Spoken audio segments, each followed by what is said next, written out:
entra dentro de los parámetros de la justicia divina. No es que se excede, se extralimita y después dice, ay, me pasé. No, no. Cuando Dios se enfada, cuando la ira de Dios se manifiesta, nunca excede la justicia, ¿eh? No es como a lo mejor un padre o una madre que se puede exceder a la hora de exhortar o corregir o amonestar a un hijo. Dios cuando derrama su ira, la derrama porque es un Dios de justicia. Si no, no lo haría, no le quepa la menor duda de lo que estoy diciendo. Y cuando Dios derrama su ira en el diluvio, ya termina el diluvio y Noé después de 1 año y pico dentro del arca sale, dice que hace con él un pacto. Y el pacto consistía en que nunca más Dios destruiría a la humanidad por medio de otro diluvio. ¿Que ha llovido mucho desde los días de Noé hasta hoy en día? Por supuesto que sí. ¿Que ha habido inundaciones tremendas? Claro que sí. ¿Que ha habido gente que ha muerto en alguna inundación? Sí, aquí también en Tenerife ha ocurrido. Pero eso es una cosa, y otra cosa es que la humanidad vuelva a ser destruida, arrasada completamente y empezar de cero a través de una tremenda inundación. Eso nunca más ha vuelto a ocurrir, porque Dios lo prometió, porque Dios hizo un pacto, y cada vez que se hacía un pacto, había algo que recordaba a los que habían pactado o al que hacía el pacto que se había hecho, valga la redundancia, un pacto. Y sabemos que la señal del pacto de Dios es un arco, pero no un arco apuntando hacia la tierra, que en cualquier momento te lanzan la flecha en la cabeza, sino un arco apuntando hacia arriba, y un arco donde la lluvia se convierte en colores, y donde cada vez que el hombre en el horizonte vea ese arco apuntando hacia arriba, no hacia la humanidad, dice que el Señor recordaría, y el hombre también, que ese pacto de no destrucción, de no aniquilación total y absoluta, está en pleno vigor. Y hasta el día de hoy podemos tener la completa seguridad que por mucho que llueva en Tenerife o en cualquier nación de la tierra, la humanidad va a seguir existiendo y no va a ser destruida a través de otro diluvio, porque Dios así lo prometió, y la señal de ese pacto es el famoso arco iris. ¿Cuántos dicen amén? ¿Se ha cumplido o no se ha cumplido? ¿Cuántas veces ha sido destruida la humanidad a través de diluvios? Una sola vez. Nunca más volvió a ocurrir. ¿Por qué? Porque Dios lo prometió e hizo un pacto con un hombre que, a pesar de que han pasado miles de años desde que prometió e hizo ese pacto, el pacto se mantiene en vigor. Que el hombre merecería, seamos sinceros, que el hombre, que alguna nación sinceramente merecería ser otra vez destruida por un diluvio. Por supuesto que sí, claro que sí. Pero Dios cumple con su palabra. Dios no es un político. Dios es Dios de dioses y Señor de señores. Y cuando Él promete algo, Dios lo cumple. Hizo un pacto con otro hombre, un señor llamado Abraham. ¿Se acuerdan? Hace un pacto con él. ¿Y la señal de ese pacto cuál fue? Una operación, una intervención sencilla que se lleva a cabo hasta el día de hoy en los niños en Israel, en el 8º día, que es cuando está más alto el nivel de coagulación de la sangre en el cuerpo humano, y es la circuncisión. Y el Señor hizo un pacto con Abraham y dijo: a través de tu descendencia yo guardaré mi pacto. El que abrace el pacto, el que crea en el Dios de Abraham, será bendecido, el que te maldiga será maldito. ¿Y cuántos políticos y cuántas personas han osado maldecir al pueblo de Israel y han terminado destruidos? Y han terminado arrasados de la faz de la tierra. Todos sabemos y tenemos nombres y caras en la cabeza, ¿verdad? Sin embargo, el pueblo de Israel, el pueblo más perseguido, el pueblo más masacrado en la historia de la humanidad, ahí sigue estando. 7 guerras han librado desde 1948, desde mayo del 48 que se proclamó la independencia del país. 7 guerras han tenido o más. Muchas naciones han peleado contra Israel, mucho más poderosas, más numerosas, y no han podido. No han podido. Ni los sirios, ni los jordanos, ni los iraquíes, ni los egipcios, no han podido. Y lo intentan y vuelvan a intentarlo por tierra, por mar, por aire, por arriba, por abajo, de noche, de día. No hay manera. Es un pueblo indestructible. ¿Por qué? Porque Dios dijo: el que destruya a Israel demostrará que yo no existo o que yo soy un mentiroso. El que destruye a Israel demostrará que la Biblia es mentira. Por eso el diablo está empeñado en destruir y en destruir y en atacar por aquí y por allá. Y no hay manera, porque Dios hizo un pacto con un hombre y le prometió que su descendencia sería bendita, y a través de su descendencia todas las naciones de la tierra serían bendecidas a través de Cristo. ¿Cuántos dicen amén? Más claro agua. A veces se hacían pactos entre personas, no entre Dios y un hombre, sino entre hombres y hombres, entre personas. Por ejemplo, tenemos el ejemplo de David, cuando no es rey, cuando es un prófugo que el rey Saúl quiere matar. Dice que hace un pacto con su amigo Jonatán, el príncipe, el que sería el siguiente rey de Israel. Jonatán reconoce que él no va a ser rey, porque Dios ya ha declarado quién va a ser y quién no va a ser rey. Por lo tanto, él lo que hace es un pacto con su amigo David. Se quita su escudo, su talabarte, su flecha, su arco, todo, y se lo da a su amigo David. Y David se quita sus ropas de pastor y se las da a su amigo Jonatán, y hacen un pacto de no agresión. David le dijo: yo nunca atacaré tu casa, nunca destruiré tu descendencia. Y David cumplió su pacto. Si entre hombres guardaban el pacto, ¿cuánto más Dios guardará su pacto contigo y conmigo? ¿Cuántos dicen amén? La Biblia está llena de momentos en los que se hacían pactos. Hay muchos. El Señor le prometió a David en un pacto que nunca faltaría un hijo varón que se sentara en su trono. Y se ha cumplido en la figura de Cristo. Ya está. Ese era el verdadero. Pero luego la Biblia habla, y como hemos leído esta noche, de un nuevo pacto. Un pacto que no se hizo en el tiempo del profeta Jeremías. Un pacto que se haría en el futuro lejano y distante. Y ese pacto del cual se habla aquí en Jeremías capítulo 31, el que lo hizo fue nada más y nada menos que el Señor Jesucristo. Vengan conmigo a 1 Corintios capítulo 11, verso 23, y van a darse cuenta, precisamente hoy vamos a recordar ese pacto que se hizo hace 2000 años en la ciudad de Jerusalén, cómo ese pacto está en pleno vigor. 1 Corintios, capítulo 11, versículo 23. Preste atención. El apóstol Pablo escribe 2 cartas a esta iglesia, por lo menos creemos que eran 2, tal vez fueron más, pero 2 de ellas las tenemos aquí en nuestra Biblia. En el capítulo 11, verso 23 de la primera carta a los Corintios, Pablo dice: yo recibí del Señor lo que os he enseñado. Que el Señor Jesús, la noche que fue entregado, tomó pan.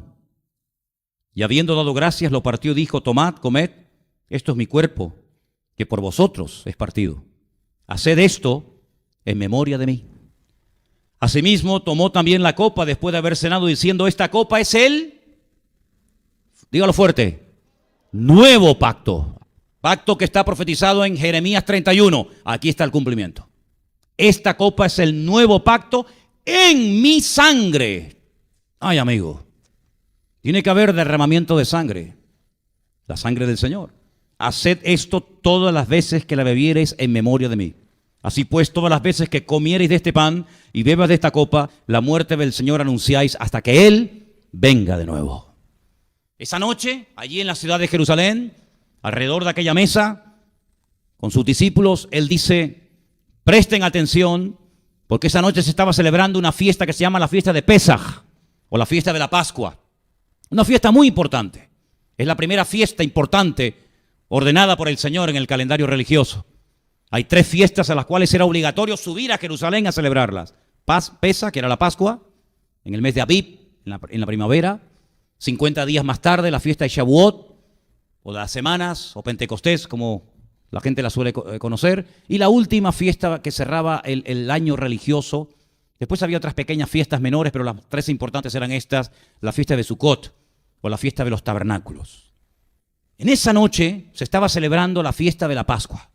Y la fiesta de la Pascua era una fiesta muy, muy importante, porque hablaba de liberación. ¿Liberación de qué?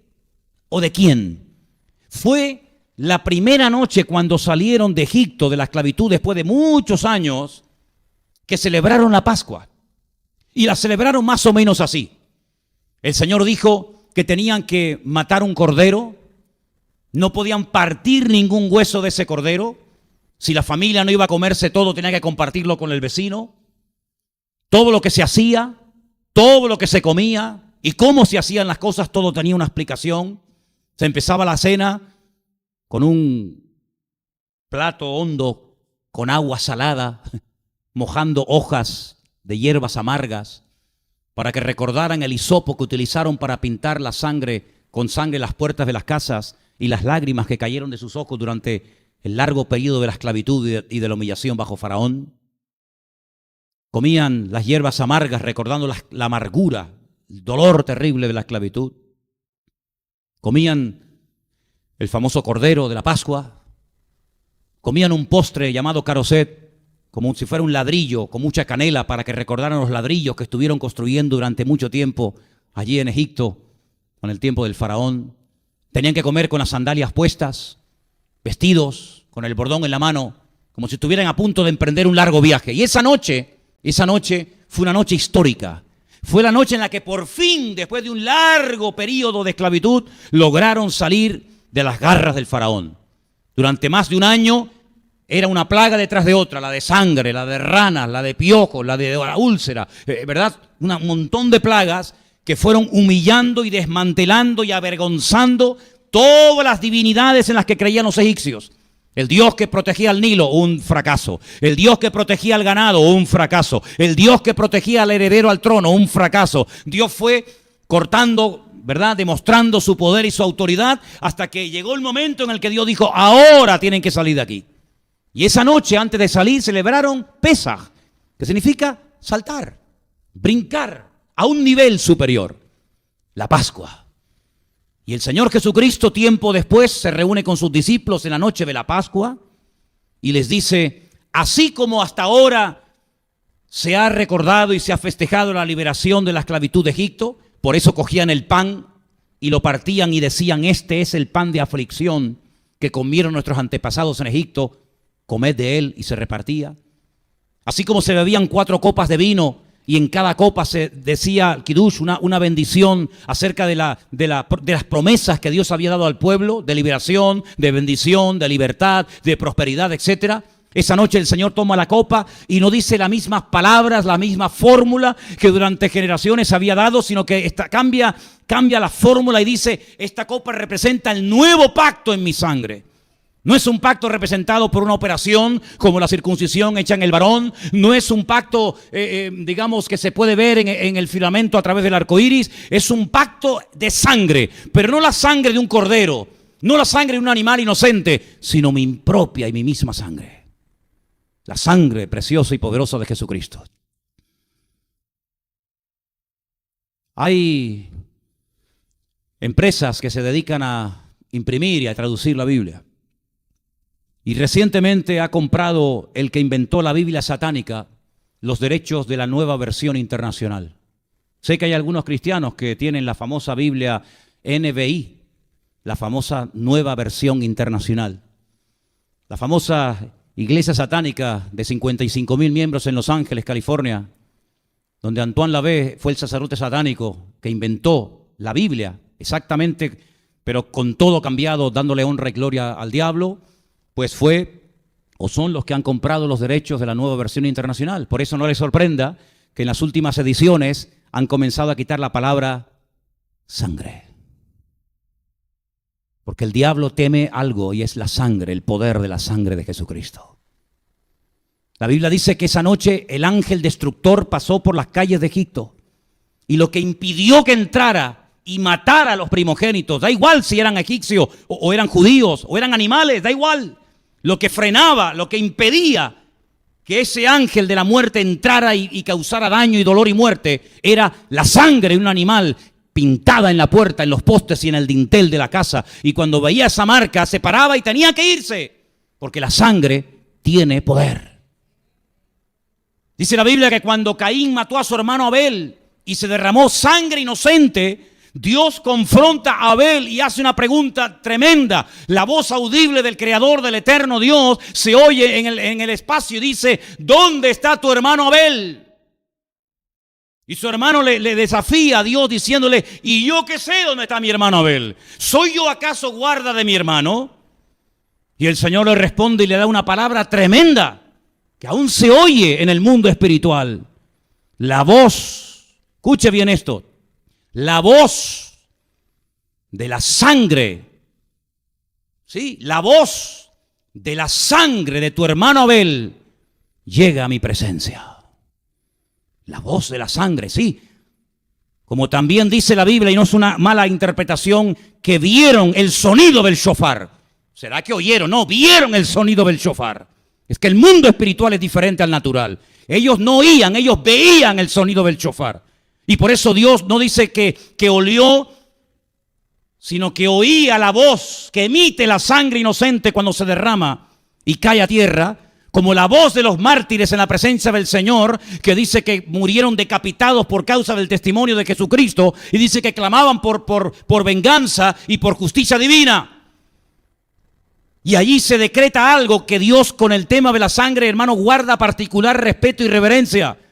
Y por eso ahora ustedes pueden entender cómo es posible que a un tremendo varón de Dios, un hombre que el Señor le cambia el nombre de Jacob a Israel, un hombre que ve ángeles, un hombre que conoce a Dios de una forma tremenda, fue engañado a través de sangre de un animal inocente, que derramaron la sangre de ese animal, mancharon las túnicas de su hijo José y lo logran engañar durante más de 20 años, haciéndole creer que José está muerto. ¿Y cómo es posible que ese hombre perdiera la visión, la sensibilidad espiritual? Porque fue engañado con un elemento que Dios respeta, y es la sangre. Por eso en el mundo de la brujería, de la hechicería, de umbanda, quimbanda, candomblé y todas estas artes diabólicas y satánicas, se derrama sangre. Pero la única sangre poderosa que hace temblar al diablo es la sangre de Jesucristo, el Hijo de Dios. Alabado sea el Señor. ¡Aleluya!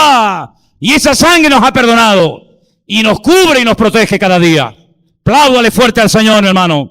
Aleluya. Amén. Amén. Amén. Amén. En el mundo de los santeros derraman sangre. Allá ellos. Nosotros estamos cubiertos por la sangre de Jesucristo. Y ellos lo saben. Ellos lo saben y lo han intentado. Pero han salido por un camino, vinieron.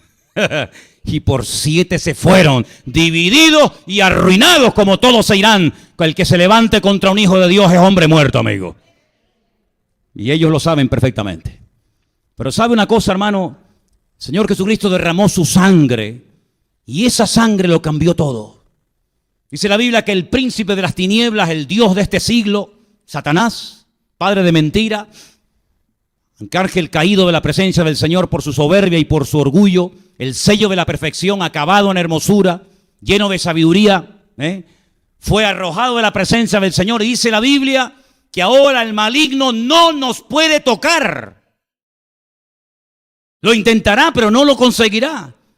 Porque la sangre de Jesucristo, cuando clamamos al Señor, y esa sangre nos perdona, nos limpia, también nos protege y nos ayuda de noche y de día. Y por eso el diablo no ha logrado destruirnos. ¿Es que pasa? ¿Que yo soy más fuerte que él? No. Él me ve a mí, yo no lo veo a él. Ya juega con ventaja. Ya juega con ventaja. ¿Cómo me voy a defender de un enemigo que no sé si está adelante, está detrás, está arriba o está debajo? Él me ve a mí, yo no lo veo a él. Luego ya hay una gran desventaja por mi parte. Pero no importa. Nosotros no andamos por vista. Nosotros andamos por fe. Y la Biblia nos enseña que el Señor protege a su pueblo. Y el ángel del Señor tiene orden de protegernos de noche y de día y de acampar alrededor de nosotros. Pero escúcheme una cosa, si usted lee ese versículo esta noche en su casa, el ángel del Señor acampa alrededor de los que le temen y los defiende. Y lo lee Cristo que está en Icot, y lo lee un hermano que vive en Santa Úrsula, y lo lee un hermano que está en el sur, y lo lee un hermano que está en Nueva York, y lo lee un hermano que está en La Habana, y lo lee un hermano que está en Buenos Aires, y lo leen millones de hermanos.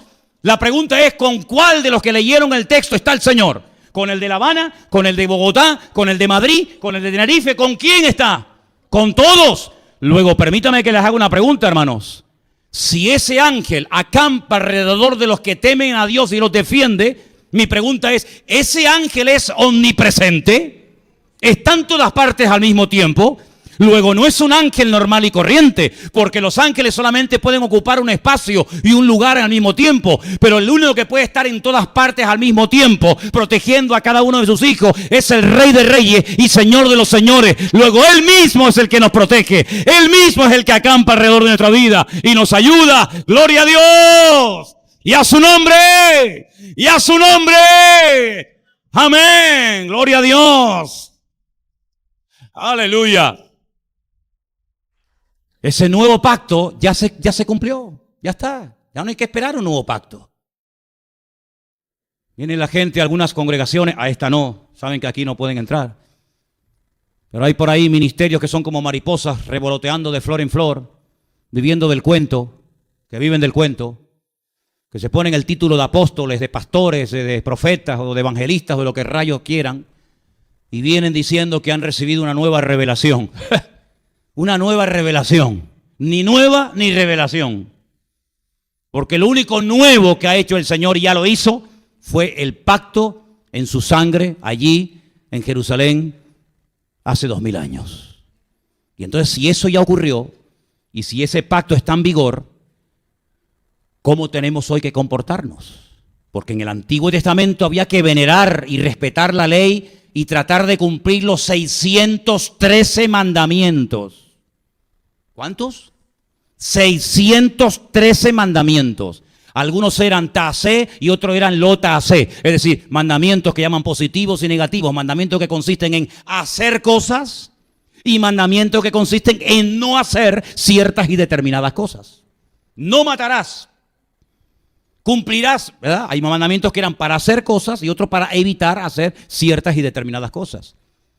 Pero si ahora se ha hecho el nuevo pacto, la sangre de Jesucristo ha sellado ese nuevo pacto, ¿cómo es ahora mi relación con Dios? ¿Igual que la que tenía Moisés con Dios? No, mucho más superior. Mucho más superior. Porque antes era él el que subía al monte Sinaí y el resto que hacía.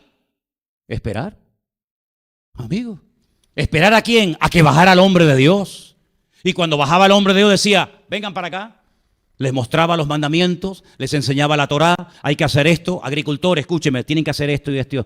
Ganaderos, vengan para acá. Viudas, vengan para acá. Solteros, chicos jóvenes, ancianos, viudas. Y él daba la ley y la instrucción a cada uno de ellos. Y dependían de quién, de Moisés. Y cuando murió Moisés, de Josué. Pero eso se acabó. Ustedes no dependen de mí. Porque ahora en el corazón de cada uno de los hijos de Dios mora el Espíritu Santo de Dios. Una cosa es el respeto, una cosa es el sometimiento y otra cosa es que usted crea que yo soy el único que recibe revelación y palabra de Dios y que usted tiene que venir a mí hasta para decirme de qué color tiene que pintar la habitación de la niña. Bueno, miren, fíjate qué serio era esto, que una vez un señor perdió unas burras. Claro, no había GPS, no había esos programas que hay para seguir lo que se... ¿No? ¿Y qué hacemos? Vete al profeta. Hasta para buscar unas burras había que ir al profeta. ¿Se acuerdan la historia, sí o no? Profeta Samuel, allí va Saúl para que le diga dónde están las burras. Pero hoy en día el Señor dice, venid a mí. Vengan a mí los trabajados y cargados, que yo os haré descansar. Y aprended de mí. Ya de paso aprended de mí, que soy manso y humilde de corazón. Así que, hermanos, estamos en unos tiempos diferentes. Tenemos no una relación a nivel nacional. ¿Qué más quisiera yo?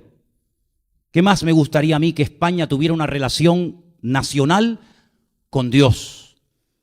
Que estos cuatro que se están todo el día tirando los trastos a la cabeza fueran mañana a un culto de oración junto con el rey y dijeran proclamación de ayuno y oración y de búsqueda sincera de parte de Dios durante 15 días. Oye, sería tremendo, ¿eh?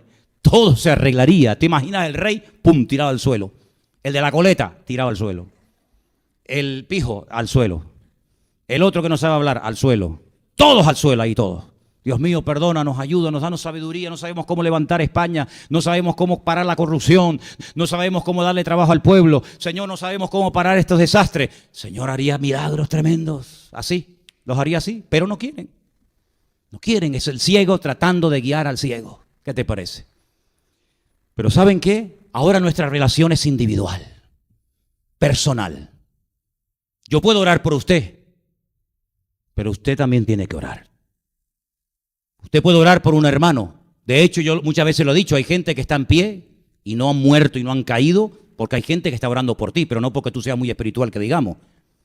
Hay gente que no son nada espiritual, pero hay una madre, hay un padre, hay una abuela, hay un pastor, hay unos amigos, hay unos hermanos que lo están apuntalando en oración, pero deja de orar por ellos, hacen así, ¡pum!, y se derrumban, porque no tienen raíz, no tienen consistencia, no tienen relación personal con Dios. Están mantenidos, pero la Biblia nos enseña que somos nosotros los responsables de tener una relación individual y personal con nuestro Dios. Y ahora nuestra relación es directa con el Señor.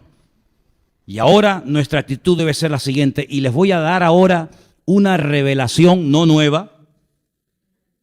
Cualquiera dice revelación nueva con todo lo que acabo de decir. Sino les voy a mostrar algo tremendo que descubrí hoy. ¿Cuánto lo quieren? Vengan el próximo domingo y se lo enseño. No. Salmo 2, versículo 12.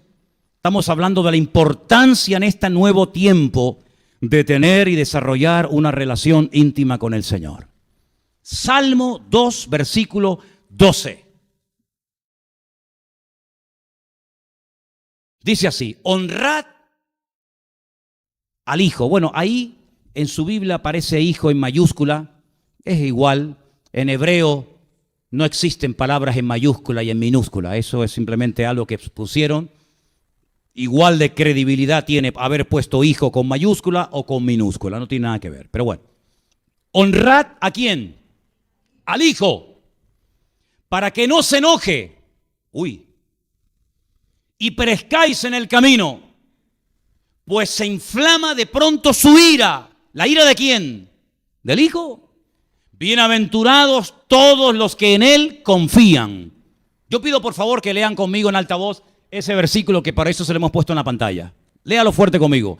Honrad al Hijo para que no se enoje y perezcáis en el camino, pues se inflama de pronto su ira. Bienaventurados todos los que en Él confían. ¿Cuántos dicen amén? Yo me cogí mi libro de Salmos en hebreo esta mañana. Tengo varios, ¿no? Pero hay uno que lo tengo en inglés, hebreo, otro lo tengo en español, hebreo, otro lo tengo solamente en hebreo. Y resulta que aparece la palabra bar. Hay dos formas de decir hijo. Ben, David ben Yosef. David, hijo de José. Pero hay un personaje en la Biblia que se llama Bar Timeo, hijo de Timeo. Bar es en arameo, Ben es en hebreo. ¿Y qué palabra aparece en el Salmo 2, versículo 12? Bar, hijo. Pero resulta que leyendo esta mañana en uno de los libros de Salmos que tengo español hebreo, dice, honrad a la pureza para que no se enoje y perezcáis en el camino. Yo digo, ¿oye? ¿Cómo que la pureza? Honrad a lo bueno, ¿no? A la santidad, a la pureza. Me voy a otro libro de Salmos que tengo español hebreo y pone, honrad a la pureza. Uy. Me voy a un tercero, ya no tengo más, tengo tres solamente en español hebreo, y dice, honrad a la pureza. Y yo digo, ¿cómo es posible que cuando han traducido los salmos al castellano, hayan deliberadamente quitado la palabra hijo? Por una sencilla razón. Y agárrese ahora esto. Pueblo de Israel dice que ellos son el hijo de Dios. Y es verdad, hay un versículo por ahí, por el Antiguo Testamento, que dice, tú eres mi hijo. Y de Egipto llamé a mi hijo, aunque tiene una doble aplicación este texto. Israel se puede considerar que era hijo de Dios. Pero imagínese que en ese texto, no lo quites, déjalo ahí. Aceptáramos que si Israel es el hijo de Dios, el versículo diría, honrad a Israel para que no se enoje y perezcáis en el camino, pues se inflama de pronto su ira. Bienaventurados todos los que en Israel confían. Sería un disparate, ¿sí o no? Es una barbaridad.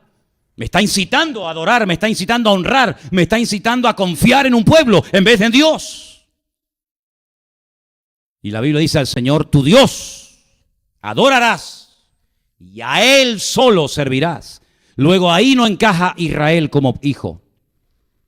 Entonces, si en ese versículo Israel no es el hijo, ¿quién es el hijo de Dios? Ay, amigo. Ay, amigo. ¿Lo pillas o no? No, quita hijo. aunque lo pone en hebreo, como la mayoría de la gente no sabe leer hebreo, tú pon honrada la pureza.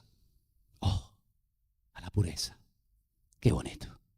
Y la pureza resulta que se enfada, y la pureza se inflama su ira, pero si es pureza, ¿cómo se va a poner enfadado?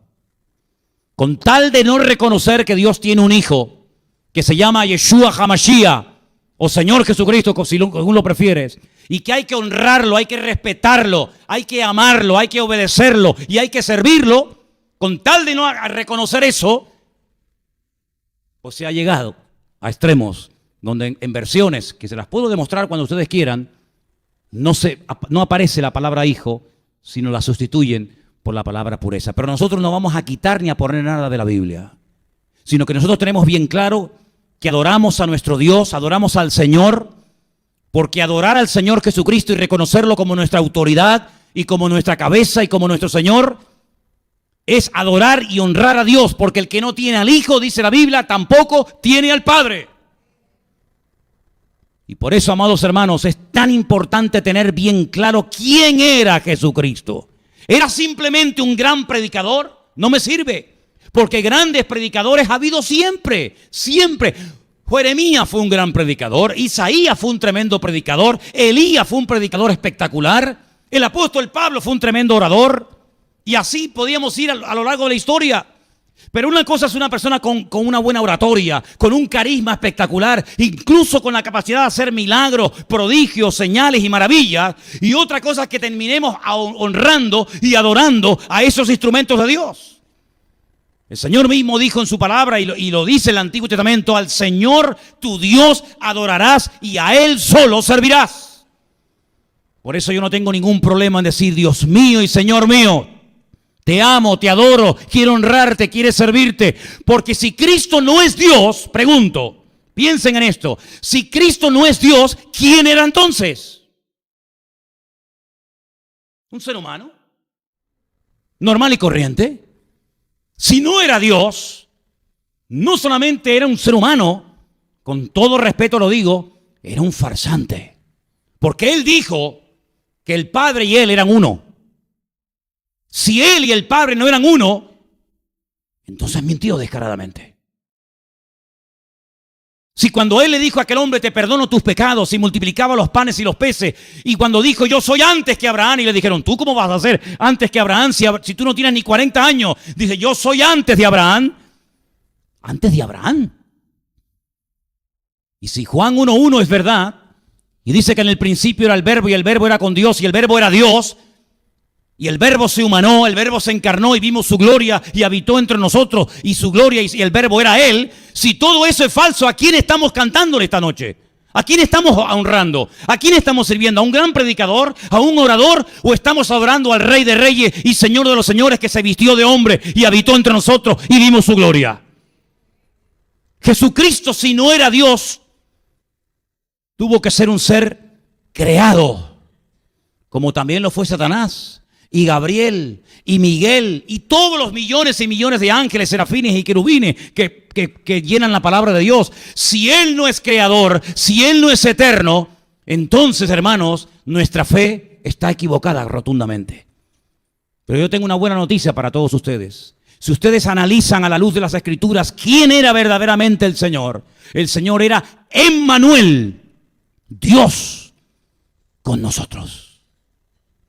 Y el que no crea esto sea anatema, dice la Biblia. Y el que no confiesa que Él ha venido en carne sea anatema, y el Espíritu de Dios no mora en él. Claro que creemos que Él es el único mediador entre Dios y los hombres. Claro que creemos que Él era el que dijo que era, porque no solamente lo dicen las Sagradas Escrituras, sino que lo hemos experimentado en nuestra propia vida. Él no te ha dado paz a ti. Él no te ha perdonado los pecados. Él no ha restaurado tu vida. Por lo tanto, Él era el bendito Hijo de Dios en carne y hueso habitando entre nosotros. Y ahora dice la Biblia: hónrenlo, hónrenlo, adórenlo. Cuidado, porque si no lo hacéis, en un momento se inflama su ira, dice la Biblia. Pero dice y añade: bienaventurados los que confían en Él. ¿Cuántos dicen amén? Quiero terminar diciendo tres cosas. ¿Cómo se honra a Cristo? ¿Cómo se honra al Señor? De tres formas: obedeciéndole, sirviéndole y reconociéndole como nuestra autoridad. Así de claro. obedeciéndole. Esta mañana dijimos que detrás de toda bendición siempre hay un acto de obediencia. Siempre. La bendición viene cuando se prepara el camino. Y el camino que prepara la bendición generalmente suele ser un acto de obediencia. Deuteronomio capítulo 28. Léanlo detenidamente.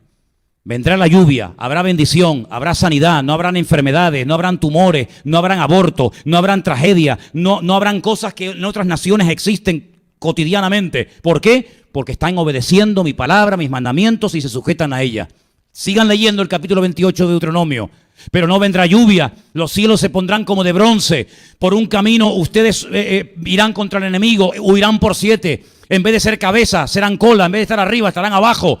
Una desgracia tras desgracia como consecuencia de la desobediencia. Así que si quieres honrar al Señor, si te interesa el tema, si vas en serio con el Señor, tú sabrás. Si vas en serio con el Señor, lo primero que tienes que hacer es obedecer al Señor. Lee su palabra y lo que Él te pida que hagas, usted lo hace y la bendición viene. ¿Cuántos dicen amén? Cuando no viene la bendición, pues pregúntate si a lo mejor no estás obedeciendo al Señor en un área de tu vida. Segunda forma de honrar al Señor, al Hijo, sirviéndole. Al Señor tu Dios adorarás y servirás. Servir a Dios, prestar tu vida, ponerla a disposición de la obra, poner tu vida a disposición del reino de Dios. No esperar que te sirvan, sino tú servir a los demás, como Él dijo, yo no he venido a que me sirvan. En la gloria Él tenía millones de ángeles que podían servirle. Y dice, yo he venido a servir y a dar mi vida en rescate por muchos. Así que obedeciendo, sirviendo y sobre todo, permitiéndole que Él sea tu cabeza. ¿Se acuerdan una vez cuando alguien le dijo al Señor, Señor, te seguiré a donde quiera que vayas? Pídeme lo que quieras, que aquí me tienes. Le dijo, sí, escucha esto. Las zorras del campo tienen guaridas. Los pájaros del cielo, del campo, tienen sus nidos. Pero el Hijo del Hombre no tiene donde reposar su cabeza. Su cabeza. ¿Es el Señor tu cabeza? ¿Encuentra el Señor lugar en tu vida para que Él sea tu cabeza? ¿O la cabeza eres tú? ¿Qué es la cabeza? ¿De dónde vienen las órdenes? El que manda no es el brazo al cerebro, es el cerebro al brazo, a la pierna, a todo. Una cabeza bien armada, una cabeza que funciona, todo el cuerpo está en orden. Cuando la mente falla, amigo, tienes serios problemas. La única manera de que todo funcione en tu casa, en tu familia, en tu economía, en tu salud, etcétera, etcétera, etcétera, es que haya una buena cabeza. Y la mejor cabeza, la mejor autoridad, la mejor cobertura del mundo es el Señor Jesucristo. Y en esta noche vamos a recordar ese pacto que trae sanidad, ese pacto que trae paz, ese pacto que trae victoria, y se celebra de una forma tan sencilla que cualquier persona en cualquier parte del mundo lo puede hacer, con un trozo de pan y con un poco de vino, fruto de la vid, recordando que su cuerpo y su sangre fueron derramados por nuestros pecados, para que tengamos vida eterna en su nombre. Cierra tus ojos, por favor, en esta tarde, ahí donde estás. Vamos a orar en este momento al Señor. Vamos a pedirle al Señor que en esta tarde